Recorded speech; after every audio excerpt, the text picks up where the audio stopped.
To some people, exercise means clicking this remote. Like, watch this. See a little thumb action there? Huh? Hi, I'm Bruce Blitz, and welcome to Exercise with Blitz. No, Cartooning with Blitz. And movement, action, and exercise mean different things to different people. And on today's show, we'll be doing action cartoons that show real action, not like this. And for our feature of the day, Paperface. A really neat project, one of my favorites. And I'll be doing some ventriloquism for you. And I'm pretty good. You'll see. And for our doodle trick portion, Millennium cartoons. Finished cartoons from the number, what else? 2000. So let's click our way over to the drawing board. Hey, it worked. All right, I'll put mine down if you put yours down. All righty? 1, 2, 3. Okay, now stay with me now, okay? Well, let's do our first drawing. It's a fella walking a dog, or his dog's walking him. I don't know which one it is, but we'll start with his nose. This time we're going to start with his nose and not a shape for the face. Now we're going to put his eyes in on top of that nose and real small pupils, just like that, because he's going to be pulled and he's going to have a surprised look on his face. And here's his ear. Now for his hair. Well, if he's being pulled forward, everything comes into play in cartooning, so his hair is flying back like that. Okay, now for his mouth. Well, let's have him gritting his teeth. Just like that, and then put the teeth in. Now, the reason why I don't want to make a shape, because I don't want to cover this bottom part up, because we're going to have his arm stretched forward. Here's his sleeve. Now for the arm, the forearm, coming out like this, tapering at the hand. Now here's his hand holding the leash. Barely holding the leash. What do you see this? And here's his other arm back here. And it comes up. And here's his fingers. And now we're going to put the leash in. Now the leash goes off the page. And here comes through the hand. And there's the leash. It's got great action already, this pose. This is a lot like when I walk my dog. I have a dog, Cody, great dog. But whenever we get to one house, I'm going to switch markers here and use a little bit of a wider tip. We get to one house and he knows that this Tasha lives there. And he loves Tasha and Tasha loves him. He starts pulling me just like this. So here's his leg. Now it's coming back up like this. And now for his foot. Just like that. Now his other leg is going to go to like the leash, actually off the page. All the way back here. And now for some cartoon effects and accessories, we can't forget those. Some perspiration, because he's trying to hold back the leash. Some speed lines, like that. And for a shadow. Now, you know, a lot of different ways you can do a shadow. A lot of cartoonists just make lines like this, trailing off. Or you can make a free-form shape like this, and then just fill it in. I think I'll do that. Okay, I like that. And I'm going to put a little color into it. Now, you know, certain actions, certain stages of the action, at a certain point, it's better than another. For instance, if someone is throwing a ball, it might be better or more interesting to draw at, say, when his arm is all the way up, ready to throw the ball, versus how when it would look like when it was like halfway down or something. In animation, they're always conscious of those things because that's called the extreme drawing. Sometimes it just looks better at one point than another. Same thing with these kind of action poses. Okay, I like that one. All right, let's do another one. Now, this next sketch doesn't really show a lot of action, but it is an exercise. So let's do that one. We'll start with a wrestler. I'm sorry, not a wrestler. This is a weightlifter. He looks like a wrestler. And here's his ears. And let's give him a buzz cut. And a big wide face. And he's going to be straining to lift this heavy weight. There's his nose. And for his mouth, let's see. Let's not have him gritting his teeth. Let's just give him a broken line like this. And maybe even his tongue's out. How's that? I like that. And his eyes are wincing, shut, and the eyebrows are down because he's straining. And that little line there indicates his furrowed eyebrows. Some dots, some detail in his ears. Okay, now, starting up here, we're going to make his arms coming down. Deltoid, bicep, forearm, and then his fist. See? Do the same thing over here. 1, 2, 3. Looks like a sack of potatoes, doesn't it? But in cartooning, we can exaggerate. And you know what? That's the goal. We cartooners have to exaggerate. Let's put his stomach in. And it's our job to see humor in every everyday situation. Somebody's got to do it. So there's his legs are going to be straddling this weight. So come around like that. And then his feet come up. So always be on the lookout. Have your sketch pad with you. Okay, there it is. Now we're going to put in the weight that he's straining from. Right through the hands. Out this way. And here's the weight, folks. I don't know what he's straining about. Nothing to it. No, let's make this sketch make a little sense. Let's put some big weights on here. This way, this way. Let's make them even. And now for the cartoon effects and accessories, we can't forget those. If he's straining, he'd definitely be perspiring. And maybe he's hurt himself a little bit. So let's have the old star effect, one of the oldest and most effective cartoon effects and accessories in the book. A star with a wavy line, one out this side, like he just cracked his back or something. And maybe a sound effect like, ugh. U-G-H is the proper spelling for the G is silent. Okay, let's put a little color into him. You know, I was asked once by a fellow cartooner, he loves sports, and he loves to go to sporting events with his dad, he says, and he brings a sketch pad. Problem is, he says, that the players move so fast that he can't really draw them. Do I have any tips? Well, one tip is to not worry about the action. I mean, finishing the drawing. Just worry about the action. I mean, just like get that one line of action. If he's throwing the ball, just make a few lines real fast. Don't worry about finishing the sketch. Do that when you get home. You're just there to practice action drawings, and what you definitely don't want to do is start yelling to the player, slow down. No, you don't want to. They hate that, especially when they're running to first. But that's how you do it. You just make real quick squiggly lines, and you go home and you make sense of it later. It's just a learning experiment. There you go. Here's a good sketch. Uh-oh. Time for the pun of the day. Okay, remember, I'll show you this, and you tell me what it is. Ready? Okay, what is that one? This is an easy one. Okay, I heard that. Someone said it. A home run. Speaking of baseball. Okay? Well, let's do another one. And this time, I'm going to show you a running pose. And it's going to deal with a concept called perspective. Don't let perspective scare you. It's nothing to be afraid of. We'll start with his face. Now, let's just give him curly hair. Just like that. And a U for the bottom of his facial outline. And a big old smile because he's happy he's running. And two eyes like that. Okay, now for the perspective part. Here's his collar. Okay, now, he's running right at us. So, this arm comes out this way, and this fist is coming forward. Now, I'm going to make a light circle like that, and then I'm going to put his torso in. And now I'm going to put his other arm, which is back. You know how when you run, one arm goes forward and one arm goes behind. Well, this is the one behind. Now, watch this. This is his other fist. Now, look at the difference in the fists. This one's big and this one's little. Now, obviously, the fellow has the same two sides. His hands are the same size, and I can draw a lot better than that. But I did that for a reason, because this one is in the foreground closest to us. So we're going to draw it larger, because perspective means that things in the foreground appear, just appear, to be larger than things seen in the distance, even though in reality they are the same size. So this one is closer, it's larger than that one. Now we're going to do his legs. Now the same thing with his legs. This leg is going to be behind because this hand is forward, and when people run they do the opposite. This is forward, this one will be back.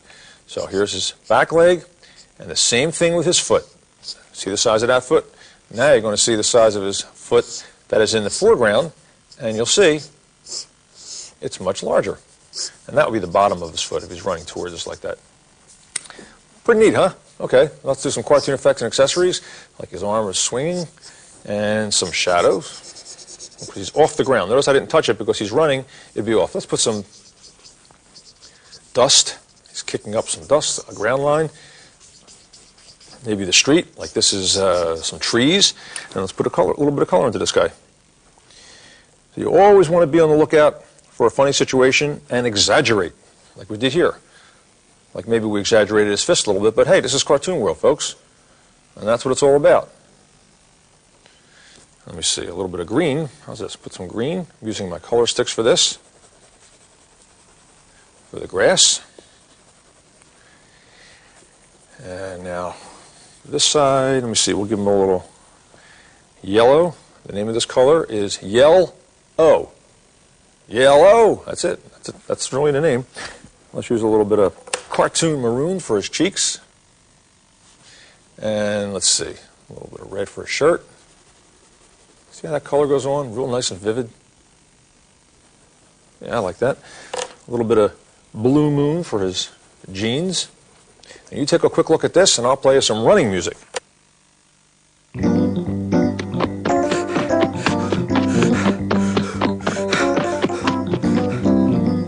All right, I got another one for you, and this is a great action pose. And this one's going to be of a little girl jumping rope. So we'll start right here with her face. She's cute. She's going to have curly hair. Let's give her a real fluffy hairdo. Now stay with me. This is very easy to do, and it's a lot of fun. Now, if she's a little girl, we start the features down a little bit lower than up high, and makes the character look a little younger. Wavy line with real full cheeks. And here's her eyes. She's cute. Let's give her some freckles. And now let's put her neck in. And for her arms, straight out, because she's going to be jumping rope, and she's going to be holding the rope. So here's her fist holding the rope on this side. And this side. Come back around. Now, for her torso, we'll just make her shirt like that. Now, here's the tricky part. We're going to have her legs coming out and down. And that's one leg up, because she's going to be in the air. Now, the other leg, we just double that line. And double the foot. Now, she just looks like she's kind of hanging in the air, doesn't she? But if we put a shadow line down here, like that, now, she still looks like she's floating in space, but we have to put some cartoon effects and accessories. Now she just looks like she's jumping in space. But if we put in the rope, and all that is a line that goes around like this, and through the other side, and you double it. And to put detail on the rope, make it look like a jumping rope, just put some lines like this. You know, when you see a courtroom sketch artists, when they have a trial, that's not like going to a ball game and doing sketches, is it? Because they just sit there in one spot. That's easy. The challenge comes when you're seeing something in motion, like this. Okay, now for some real cartoon effects and accessories, watch this. This is fun because you just get your whole wrist into it, make some swirlies all around the picture, and it looks like the rope is going up and down and all around. Let's give her a background here, and put a little color into this too. This is your actor for your cartooning assignment. A little color there. And for her legs, can't forget those. And let's see, little orange you glad for the ground. You know what? Let's make her a redhead too. Pretty cute. A little more color right there for her neck. And some blue. Let's give her polka dots. How's that? All right, you know what? I'm going to accentuate the cartoon effects and accessories with some swirlies with the color. Okay, you take a look at this sketch, and I'll play you some jumping rope music.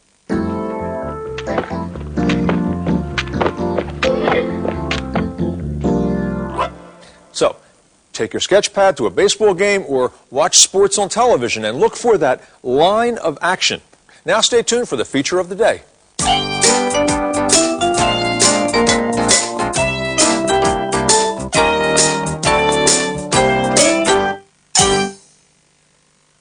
Oh, hi, I'm just putting the finishing touches on old Paperface here. And Paperface is no ordinary drawing, you know. He talks. That's right, watch this. How are you today, Paperface? Oh, I'm fine. How about you, Bruce? Actually, that was me doing ventriloquism. I'm pretty good. Watch this. So, do you like to draw, Paperface? Yes, I like to draw. How about you, Bruce? See, you didn't even see my lips move, did you? Ventriloquism's a gift. I've been doing it for many years. But anyway, paper face is something that you can do, and I'll show you how to make them. Look, his mouth moves and everything. Pretty cool, huh? Well, let's start. And we start by drawing a picture of paper face. Now, you can draw any character you want. Because once you know the trick and the concept of that little deal there, you can create anybody you want. Here's his chin. And his eyes. And here's his nose. Now, for his mouth, it's very important. You can have him smiling, but you have to have it straight across. Now, on the ends, you can have that go up to a smile if you want. But it's very important you have a straight line like that. Now, his chin, and we put his hair in. Just some fluffy lines up here. And you can do ventriloquism shows for your friends. Of course, not as good as me, with your lips not showing, but all right, let's see what else. Okay, now, that's it for that. Now, I'm going to take this off. And then you want to cut a piece of paper about like this, and this will be for the mouthpiece. And now we're going to go back in and we're going to draw the mouth right on this. Now we start with a smile. And it's always a good idea to start with a smile. And we'll put some teeth in, just like that, and a tongue. And we'll darken all that in because it's inside. And underneath here, a lower lip line, just like that. That's all you have to do. Now, the next thing is get a piece of corrugated cardboard like this, and I cut a hole, a square actually, just like that. And then you go to a stationery store and you get these paper fasteners. Look just like this. And they come in different lengths, and this is a 1-incher. And then poke it through this little slit there, and on the other side, these things can spread apart, and that's how they stay in. Just like this. Now, also, I'm going to take a piece of tape and just tape that down, just so it doesn't get caught on anything, and maybe you don't stick your fingers or anything, so just like that. Okay, now you would take the piece of paper that you drew the paper face on, and you would connect it to this corrugated board, just like that. Actually, on this side, I'm sorry, just like that. And then so you could see this brass pin, just like that. All right, now, I'll show you the original paper face and how it works. This is the sheet that we drew the mouth on, and I poked one of those paper fasteners right through this side here, and I let it stick out just a little bit on this one because I want to have something to put my thumb on to make it talk.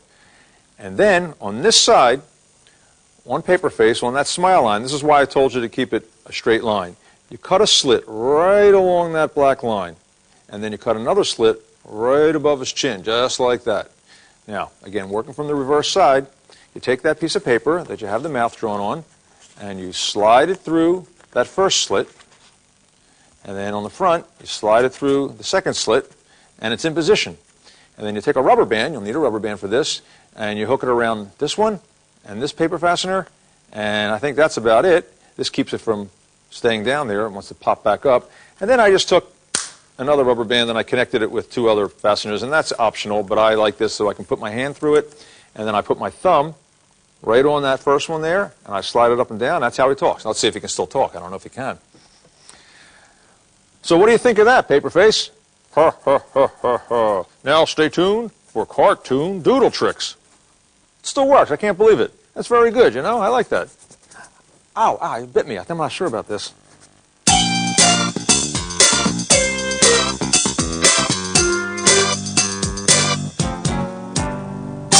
All right, now for today's doodle tricks, number tunes. And I got some friends stop by. How you doing, guys? Good? Great. Yeah, great. All right, let's start with a number 100.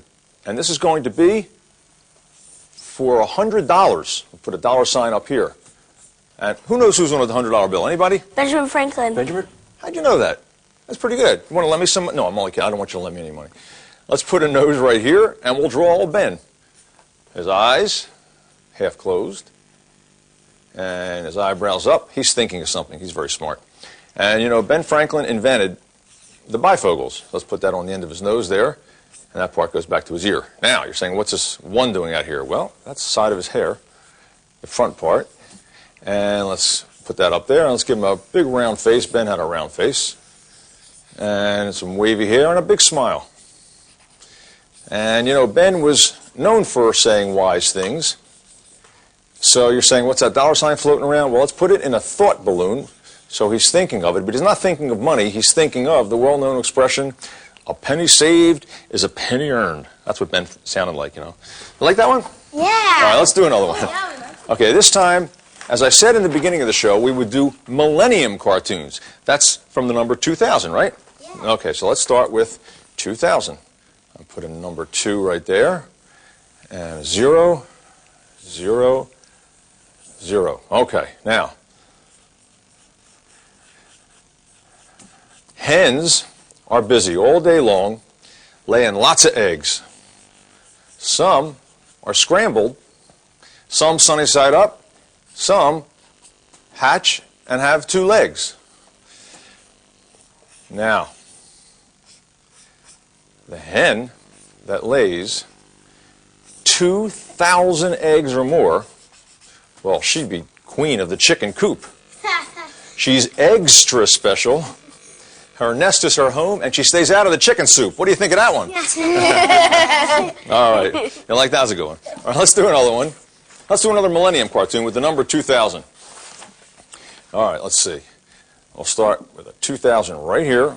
2, 0, 0, 0. Well, let me see what I can do to this one. I'll put a line like this, and we'll enclose it.